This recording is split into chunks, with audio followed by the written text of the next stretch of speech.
नमस्कार, खबरां दे बुलेटिन च स्वागत। मैं हाँ कुसुम सोनिया। सब तो पहला चोणवीं खबरां। केंद्र सरकार वालों 12वीं जमात दीआं CBSE बोर्ड दीआं परीक्षावां मुलतवी, बोर्ड दीआं 10वीं दीआं परीक्षावां रद्द। प्रधानमंत्री नरेंद्र मोदी ने नवीं कौमी सिक्ख्या नीति 2020 ਨੂੰ विश्व व्यापी मापदंडां अनुसार भविख दी एक वधिया नीति करार दिता। बीते दिन देश विच रिकॉर्ड 1,84,372 नवे कोरोना मामले सामने आए। हुण तक लोगों को 11,11,79,000 तो वध कोरोना टीके दीआं खुराकां दित्तियां जा चुकीਆਂ ने। संविधान निर्माता भारत रत्न डॉक्टर BR अंबेडकर नूं अज देश भर विच उन्हां दी 130वीं जयंती ते श्रद्धांजलियां भेंट कीतियां गईयां। उप राष्ट्रपति M वेंकैया नायडू ने कहा कि डॉक्टर अंबेडकर ने जात पात ते समाजिक ना बराबरी नूं खत्म करन लई जिंदगी भर संघर्ष किया। प्रधानमंत्री नरेंद्र मोदी ने ट्वीट करके कहा कि समाज तो वांझे वर्गां नूं मुख धारा विच लिआउण लई उन्हां दा संघर्ष हर पीढ़ी लई मिसाल बनिया रहेगा। मुख्यमंत्री कैप्टन अमरिंदर सिंह ने बाबा साहेब डॉक्टर भीमराव अंबेडकर नूं उन्हां दी 130वीं जन्म वर्षगांठ ते श्रद्धांजलियां भेंट कीतियां। भारत की आज़ादी की 75वीं वर्षगांठ नूं समर्पित आज़ादी का अमृत महोत्सव कड़ी तहत अमृतसर के राजा सांसी कौमांतरी हवाई अड्डे ते भारतीय हवाई सेना ते भारतीय फौज की टीम वालों सांझे तौर पर पैरा जंपिंग का आयोजन किया गया ਅਤੇ सीमा सुरक्षा बल वालों अबोहर सैक्टर विच कंडियाली तार नेड़ियों 6.5 किलो तो वध हैरोइन बरामद। हुण खबरां दा विस्तार। केंद्र सरकार ने 12वीं जमात दीआं CBSE बोर्ड दीआं परीक्षावां मुलतवी कर दित्तियां ने, जबकि बोर्ड दीआं 10वीं दीआं परीक्षावां रद्द कर दित्तियां गईयां ने। अज नवीं दिल्ली विच प्रधानमंत्री नरेंद्र मोदी की अगवाई विच केंद्रीय सिक्ख्या मंत्री ते होर सीनियर अधिकारियों की एक उच्च पद्धरी मीटिंग हुई, जिस दौरान अगले महीने लई तय इन्हां परीक्षावां दे मामले ते चर्चा की गई। मीटिंग दौरान प्रधानमंत्री ने इस गल ते जोर दिता कि विद्यार्थियों की सेहत सरकार की उच्च तरजीह होनी चाहिए है। प्रधानमंत्री ने कहा कि केंद्र विद्यार्थियों के हितों को ध्यान में रखेगा तो इस गल यकीनी बनाया जाएगा कि विद्यार्थियों की सेहत का ध्यान रखा जाए और इस दे नाल नाल उन्हां दे विद्यक हितों का भी नुकसान ना होवे। कोरोना की मौजूदा स्थिति और स्कूलों के बंद होने के मद्देनज़र 12वीं दीआं बोर्ड दीआं परीक्षावां मुलतवी करने का फैसला किया गया।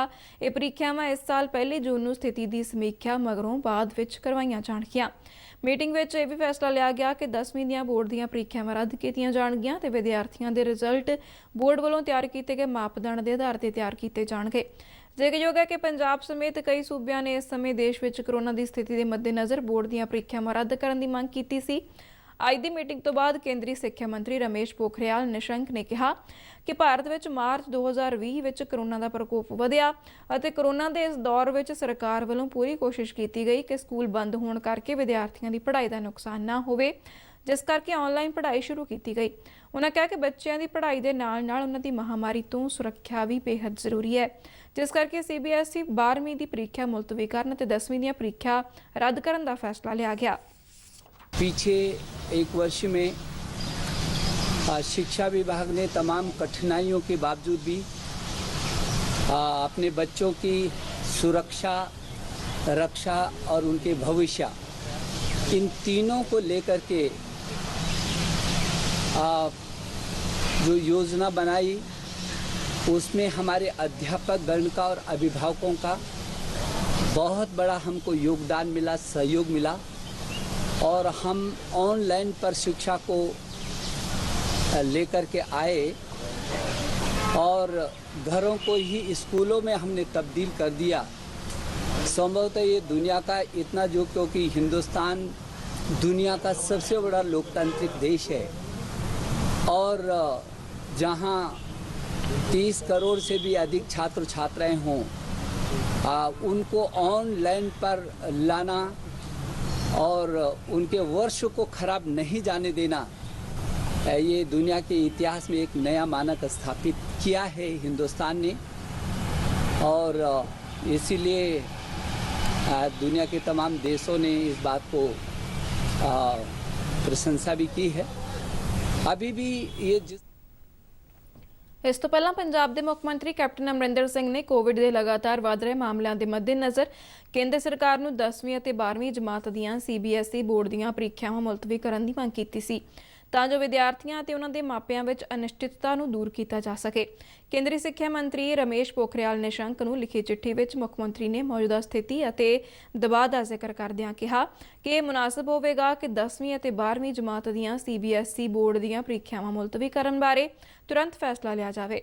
ਕੈਪਟਨ ਅਮਰਿੰਦਰ ਸਿੰਘ ਨੇ ਕਿਹਾ ਕਿ ਵੱਖ-ਵੱਖ ਸੂਬੇ ਇਸ ਸਮੇਂ ਕਰੋਨਾ ਦੀ ਦੂਜੀ ਲਹਿਰ ਦੇ ਵੱਖ-ਵੱਖ ਪੜਾਵਾਂ ਤੇ ਨੇ ਅਤੇ ਕੁਝ ਸੂਬਿਆਂ ਵਿੱਚ ਪਹਿਲਾਂ ਹੀ ਪੀਕ ਆਉਣ ਦੀ ਸੰਭਾਵਨਾ ਹੈ, ਜਦਕਿ ਇਸ ਦੇ ਮੁਕਾਬਲੇ ਕਈ ਸੂਬਿਆਂ ਵਿੱਚ ਸਿਖਰ ਬਾਅਦ ਵਿੱਚ ਹੋਵੇਗਾ।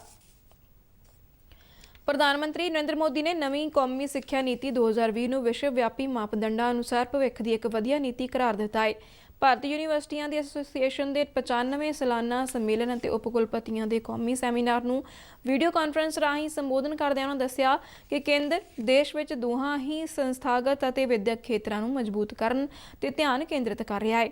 ਉਹਨਾਂ ਕਿਹਾ ਕਿ ਵਿਦਿਆਰਥੀ ਆਪਣੀਆਂ ਵਿਸ਼ੇਸ਼ ਸਮਰੱਥਾਵਾਂ ਅਤੇ ਇੱਛਾ ਸ਼ਕਤੀ ਰਾਹੀਂ ਮਾਨਸਿਕ ਤੇ ਨੈਤਿਕ ਤਾਕਤ ਨੂੰ ਮਜ਼ਬੂਤ ਕਰ ਸਕਦੇ ਨੇ। ਉਹਨਾਂ ਇਸ ਗੱਲ ਤੇ ਜ਼ੋਰ ਦਿੱਤਾ ਕਿ ਸਵੈ ਨਿਰਭਰ ਭਾਰਤ ਦੇ ਸੁਪਨੇ ਨੂੰ ਪੂਰਾ ਕਰਨ ਲਈ ਸਾਨੂੰ ਆਪਣੀ ਯੁਵਾ ਸ਼ਕਤੀ ਅਤੇ ਉਸ ਦੀ ਕੁਸ਼ਲਤਾ ਤੇ ਧਿਆਨ ਕੇਂਦਰਿਤ ਕਰਨ ਦੀ ਲੋੜ ਹੈ। ਭਾਰਤ ਰਤਨ ਡਾਕਟਰ ਬਾਬਾ ਸਾਹਿਬ ਅੰਬੇਡਕਰ ਬਾਰੇ ਬੋਲਦਿਆਂ ਉਹਨਾਂ ਕਿਹਾ ਕਿ ਉਹਨਾਂ ਦੀਆਂ ਸਿੱਖਿਆਵਾਂ ਨੇ ਭਾਰਤ ਅਤੇ ਨਾਗਰਿਕਾਂ ਨੂੰ ਸ਼ਾਂਤੀਪੂਰਨ ਅਤੇ ਕਾਮਯਾਬੀ ਦਾ ਰਸਤਾ ਹਾਸਲ ਕਰਨ ਵਿੱਚ ਮਦਦ ਕੀਤੀ। ਉਹਨਾਂ ਕਿਹਾ ਕਿ ਬਾਬਾ ਸਾਹਿਬ ਗਿਆਨ, ਆਤਮ ਸਨਮਾਨ ਅਤੇ ਨਿਮਰਤਾ ਦੇ 3 ਸਿਧਾਂਤਾਂ ਵਿੱਚ ਵਿਸ਼ਵਾਸ ਕਰਦੇ ਸਨ ਅਤੇ ਭਾਰਤੀ ਸੰਵਿਧਾਨ ਦੇ ਨਿਰਮਾਣ ਵਿੱਚ ਉਹਨਾਂ ਦੇ ਯੋਗਦਾਨ ਨੂੰ ਹਮੇਸ਼ਾ ਯਾਦ ਰੱਖਿਆ ਜਾਵੇਗਾ, ਜਿਨ੍ਹਾਂ ਨੇ ਲੋਕਤੰਤਰ ਦੀਆਂ ਕਦਰਾਂ ਕੀਮਤਾਂ ਨੂੰ ਮਜ਼ਬੂਤ ਕਰਨ ਵਿੱਚ ਸਹਾਇਤਾ ਦਿੱਤੀ ਹੈ। ਪ੍ਰਧਾਨ ਮੰਤਰੀ ਨੇ ਇਸ ਮੌਕੇ ਡਾਕਟਰ ਅੰਬੇਦਕਰ ਦੇ ਜੀਵਨ ਤੇ ਆਧਾਰਿਤ 4 ਕਿਤਾਬਾਂ ਵੀ ਲਾਂਚ ਕੀਤੀਆਂ। डेमोक्रेसी हमारी सभ्यता, हमारे तौर तरीकों का, एक प्रकार से हमारी जीवन पद्धति का एक महज हिस्सा रहा है। आजादी के बाद का भारत अपनी उसी लोकतांत्रिक विरासत को मजबूत करके आगे बढ़े। बाबा साहब ने इसका एक मजबूत आधार देश को दिया। बाबा साहब को अब हम पढ़ते हैं, समझते हैं तो हमें एहसास होता है कि वो एक यूनिवर्सल विजन के व्यक्ति थे।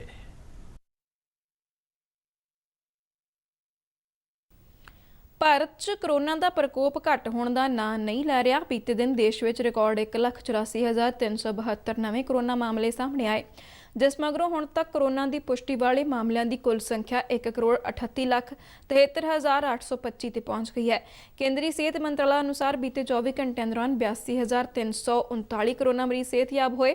ਹੁਣ ਤੱਕ ਦੇਸ਼ ਵਿੱਚ 1,23,36,000 ਤੋਂ ਵੱਧ ਲੋਕ ਕਰੋਨਾ ਮੁਕਤ ਹੋ ਚੁੱਕੇ ਨੇ। ਦੇਸ਼ ਵਿੱਚ ਕਰੋਨਾ ਤੋਂ ਠੀਕ ਹੋਣ ਦੀ ਦਰ ਇਸ ਸਮੇਂ 88.92% ਹੈ। ਮੰਤਰਾਲਾ ਅਨੁਸਾਰ ਬੀਤੇ 24 ਘੰਟਿਆਂ ਦੌਰਾਨ 1,027 ਮਰੀਜ਼ਾਂ ਦੀ ਕਰੋਨਾ ਕਾਰਨ ਮੌਤ ਹੋਈ। ਹੁਣ ਤੱਕ ਇਸ ਮਹਾਮਾਰੀ ਕਾਰਨ 1,72,085 ਲੋਕਾਂ ਦੀ ਮੌਤ ਹੋ ਚੁੱਕੀ ਹੈ। ਦੇਸ਼ ਵਿੱਚ ਇਸ ਸਮੇਂ ਕਰੋਨਾ ਦੇ ਐਕਟਿਵ ਮਾਮਲਿਆਂ ਦੀ ਸੰਖਿਆ 13,65,000 ਤੋਂ ਵੱਧ ਹੈ। ਇਸ ਦੌਰਾਨ ਕਰੋਨਾ ਵਿਰੁੱਧ ਟੀਕਾਕਰਨ ਜ਼ੋਰ-ਸ਼ੋਰ ਨਾਲ ਜਾਰੀ ਹੈ। ਸਿਹਤ ਮੰਤਰਾਲਾ ਦੇ ਅੰਕੜਿਆਂ ਅਨੁਸਾਰ ਹੁਣ ਤੱਕ ਲੋਕਾਂ ਨੂੰ 11,11,79,000 ਤੋਂ ਵੱਧ ਕਰੋਨਾ ਟੀਕੇ ਦੀਆਂ ਖੁਰਾਕਾਂ ਦਿੱਤੀਆਂ ਜਾ ਚੁੱਕੀਆਂ ਨੇ। ਸੰਵਿਧਾਨ ਨਿਰਮਾਤਾ ਭਾਰਤ ਰਤਨ ਡਾਕਟਰ BR ਅੰਬੇਦਕਰ ਨੂੰ ਅੱਜ ਦੇਸ਼ ਭਰ ਵਿੱਚ ਉਹਨਾਂ ਦੀ 130ਵੀਂ ਜਯੰਤੀ ਤੇ ਸ਼ਰਧਾਂਜਲੀ ਭੇਟ ਕੀਤੀ ਗਈ। ਕੋਵਿਡ-19 ਮਹਾਮਾਰੀ ਦੇ ਚੱਲਦਿਆਂ ਉਹਨਾਂ ਨੂੰ ਸ਼ਰਧਾਂਜਲੀ ਦੇਣ ਲਈ ਭਾਵੇਂ ਕੋਈ ਵੱਡੇ ਸਮਾਗਮ ਆਯੋਜਿਤ ਨਹੀਂ ਕੀਤੇ ਗਏ, ਪਰ ਦੇਸ਼ ਦੇ ਤਕਰੀਬਨ ਸਾਰੇ ਹੀ ਹਿੱਸਿਆਂ ਵਿੱਚ ਉਹਨਾਂ ਦੇ ਬੁੱਤ ਤੇ ਫੁੱਲ ਮਾਲਾਵਾਂ ਭੇਟ ਕਰਕੇ ਸ਼ਰਧਾਂਜਲੀ ਦਿੱਤੀ ਗਈ। 14 ਅਪ੍ਰੈਲ 1891 ਵਿੱਚ ਪੈਦਾ ਹੋਏ ਡਾਕਟਰ BR ਅੰਬੇਦਕਰ ਇੱਕ ਉੱਘੇ ਕਾਨੂੰਨਦਾਨ, ਅਰਥਸ਼ਾਸਤਰੀ, ਸਿਆਸੀ ਨੇਤਾ ਅਤੇ ਸਮਾਜ ਸੁਧਾਰਕ ਸਨ, ਜਿਨ੍ਹਾਂ ਨੇ ਦਲਿਤਾਂ ਪ੍ਰਤੀ ਸਮਾਜਿਕ ਵਿਤਕਰੇ ਵਿਰੁੱਧ ਮੁਹਿੰਮ ਚਲਾਈ ਅਤੇ ਮਹਿਲਾਵਾਂ ਤੇ ਮਜ਼ਦੂਰਾਂ ਦੇ ਅਧਿਕਾਰਾਂ ਲਈ ਕੰਮ ਕੀਤਾ। ਉਹਨਾਂ ਨੂੰ ਭਾਰਤੀ ਸੰਵਿਧਾਨ ਦੇ ਨਿਰਮਾਤਾ ਵਜੋਂ ਜਾਣਿਆ ਜਾਂਦਾ ਹੈ। ਡਾਕਟਰ ਅੰਬੇਦਕਰ ਨੂੰ 1990 ਵਿੱਚ ਦੇਸ਼ ਦੇ ਸਰਵਉੱਚ ਨਾਗਰਿਕ ਪੁਰਸਕਾਰ ਭਾਰਤ ਰਤਨ ਨਾਲ ਸਨਮਾਨਿਤ ਕੀਤਾ ਗਿਆ ਸੀ। ਉਪ ਰਾਸ਼ਟਰਪਤੀ M ਵੈਂਕਈਆ ਨਾਇਡੂ ਨੇ ਸੰਵਿਧਾਨ ਨਿਰਮਾਤਾ ਡਾਕਟਰ BR ਅੰਬੇਦਕਰ ਨੂੰ ਉਹਨਾਂ ਦੇ 130ਵੇਂ ਜਨਮ ਦਿਵਸ ਤੇ ਸ਼ਰਧਾ ਦੇ ਫੁੱਲ ਭੇਟ ਕਰਦਿਆਂ ਕਿਹਾ ਕਿ ਉਹ ਇੱਕ ਮਹਾਨ ਸਮਾਜ ਸੁਧਾਰਕ, ਭਾਰਤ ਸੰਵਿਧਾਨ ਦੇ ਨਿਰਮਾਤਾ ਤੇ ਪ੍ਰਸਿੱਧ ਵਿਦਵਾਨ ਸਨ। ਆਪਣੇ ਟਵੀਟ ਵਿੱਚ ਉਹਨਾਂ ਕਿਹਾ ਕਿ ਇਹ ਇੱਕ ਸੱਚੇ ਮਨੁੱਖਵਾਦੀ ਵਿਅਕਤੀ ਸਨ, ਜਿਨ੍ਹਾਂ ਨੇ ਜਾਤ-ਪਾਤ ਅਤੇ ਸਮਾਜਿਕ ਨਾ ਬਰਾਬਰੀਆਂ ਨੂੰ ਖਤਮ ਕਰਨ ਲਈ ਜ਼ਿੰਦਗੀ ਭਰ ਸੰਘਰਸ਼ ਕੀਤਾ।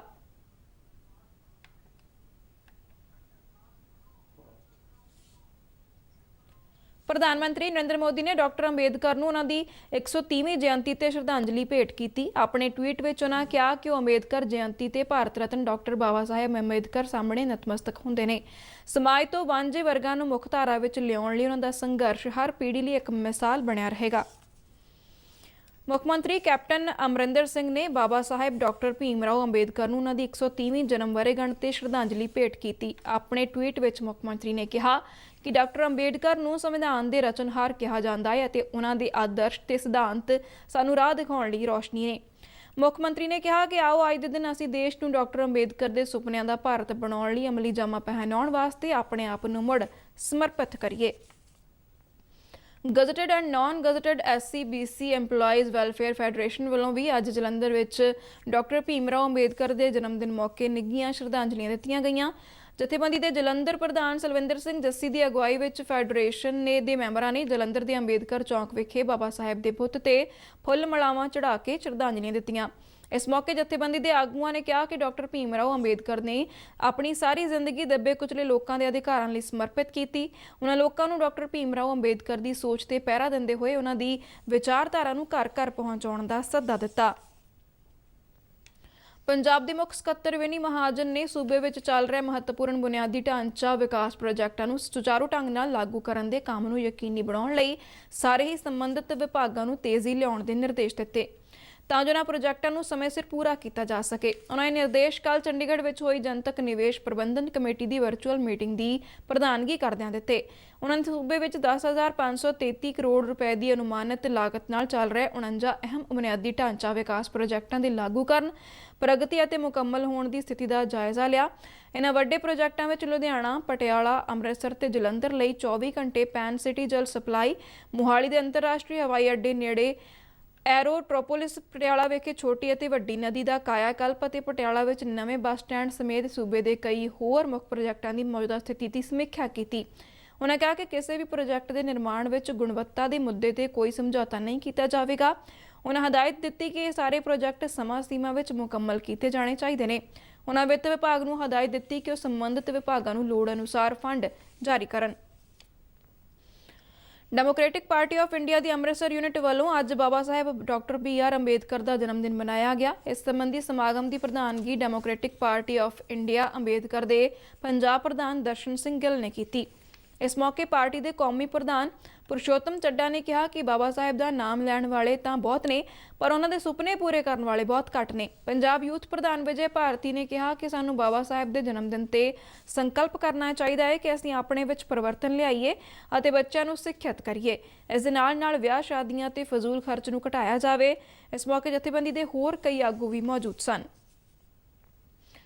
ਬੁੱਧ ਵਿਹਾਰ ਟਰਸਟ ਸੋਫੀ ਪਿੰਡ ਵੱਲੋਂ ਵੀ ਬਾਬਾ ਸਾਹਿਬ ਡਾਕਟਰ ਭੀਮ ਰਾਓ ਅੰਬੇਦਕਰ ਦਾ ਜਨਮ ਦਿਨ ਭਰਪੂਰ ਸ਼ਰਧਾ ਤੇ ਧੂਮਧਾਮ ਨਾਲ ਮਨਾਇਆ ਗਿਆ। ਸੋਫੀ ਪਿੰਡ ਵਿਖੇ ਹੋਏ ਇਸ ਪ੍ਰੋਗਰਾਮ ਦੀ ਸ਼ੁਰੂਆਤ ਬੁੱਧ ਵੰਦਨਾ ਤ੍ਰਿਸ਼ਨ ਅਤੇ ਪੰਚਸ਼ੀਲ ਗ੍ਰਹਿਣ ਕਰਕੇ ਕੀਤੀ ਗਈ।